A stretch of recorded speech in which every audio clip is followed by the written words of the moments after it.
Hoje a gente vai mergulhar numa análise bem específica, né?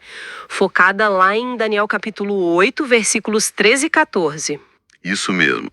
Temos uma fonte aqui que, olha, se debruça sobre o significado daquelas 2.300 tardes e manhãs e da purificação do santuário.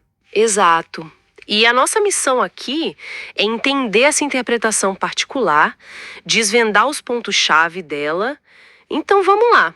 Vamos. Bom, para situar quem está ouvindo, a passagem fala assim, né? Depois ouvi um santo que falava, e disse outro santo àquele que falava: Até quando durará a visão do sacrifício contínuo e da transgressão assoladora, para que sejam entregues o santuário e o exército, a fim de serem pisados? E aí vem a resposta. E ele me disse: Até 2.300 tardes e manhãs, e o santuário será purificado. Certo. A grande questão que essa fonte levanta é: que tempo é esse exatamente? E que santuário? Pois é, e aqui a análise já começa de um jeito bem interessante. A fonte diz que a gente precisa diferenciar dois tipos de tempo profético. Ah, como assim? Um seria aquele tempo com data marcada, sabe? Início e fim bem definidos, tipo um evento agendado. Ok, um marco temporal fixo. Isso. Mas o outro tipo, que a fonte aplica justamente aqui em Daniel 8, seria um período de tempo. Um período. Ele também tem começo e fim definidos, claro, mas o evento, a tal purificação, não tem uma data exata para acontecer. Pode ser a qualquer momento dentro desse intervalo. Interessante essa distinção. Não é a interpretação mais comum para essa passagem, né? Definitivamente não. E a fonte usa uma analogia para explicar. Pensa no aniversário de alguém. Certo? É uma data fixa, né? Sei lá, 22 de setembro. Repete todo ano. Isso seria o tempo fixo. Mas a pessoa vive dentro desses 12 meses.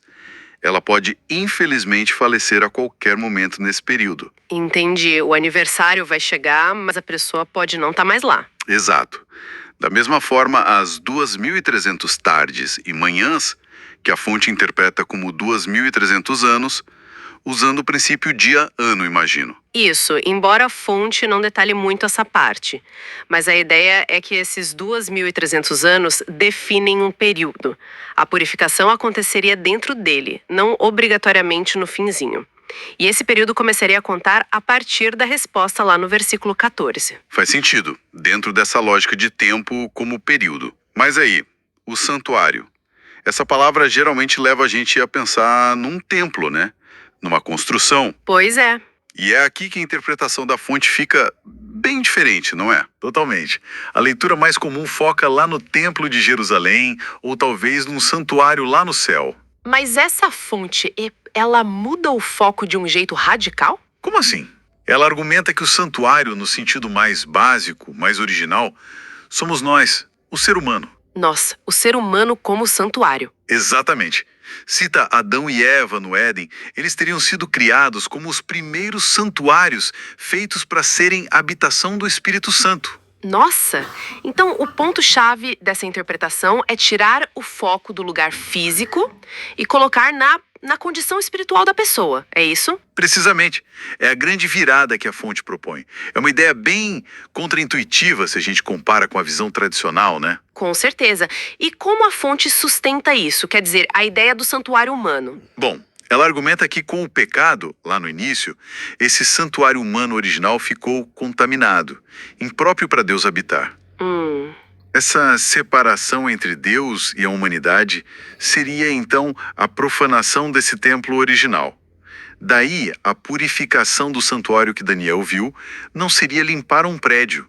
Seria restaurar a condição humana, para que Deus pudesse habitar de novo. Exatamente isso.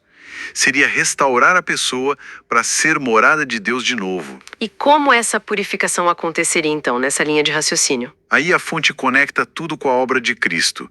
A purificação do santuário é a expiação pelos pecados feita por Jesus na cruz. Ah, então o sacrifício de Cristo É visto como o ato que limpa esse templo humano da contaminação. E quem aceita esse sacrifício, quem se entrega a Cristo, pode voltar a ser habitado pelo Espírito Santo, cumprindo o propósito original, entende? Entendi. A cruz como agente purificador do santuário humano. Isso. E aí entra a conexão com o tempo que a gente falou. A fonte lembra que Cristo morreu por volta do ano 31 depois de Cristo. Certo. A visão de Daniel foi lá por 50 anos, mais ou menos. Então, uns 500 e poucos anos depois. Ou seja, bem dentro do período dos 2.300 anos. Exatamente. O evento-chave da purificação, a cruz, acontece durante o período, não no final dele. Isso amarra a interpretação do tempo como período com a do santuário humano. Certo, faz sentido a conexão.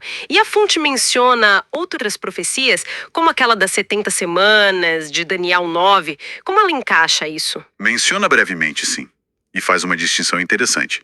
Diz que as 70 semanas, lá em Daniel 9, falam do mesmo evento central, a obra de Cristo, só que usando o outro tipo de tempo. O tempo fixo. Isso, o tempo fixo. As 70 semanas, interpretadas como 490 anos, teriam datas e eventos específicos marcados, sabe? Um cronograma mais detalhado, tipo a morte do Messias. Entendi. Daniel 9 seria mais específico nas datas. Exato. Enquanto Daniel 8 daria o quadro geral, o período mais amplo onde tudo isso aconteceria. Juntando tudo, a fonte sugere que essa leitura simplifica as coisas, centrando tudo na cruz e no ser humano como santuário. Ok. Então, para resumir a visão dessa fonte que a gente analisou hoje, a profecia das 2.300 tardes e manhãs de Daniel 8 aponta para um período de 2.300 anos. Correto.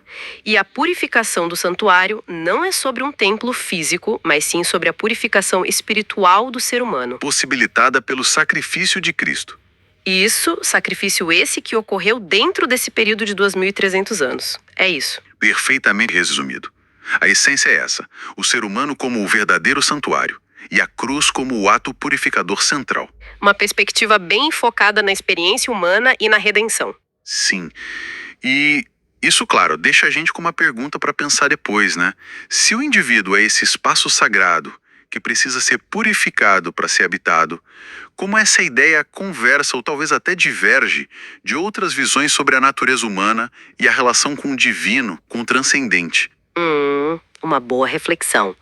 Como essa visão impacta a nossa compreensão de nós mesmos e da espiritualidade? Exato. Fica aí algo para a gente continuar a ponderar.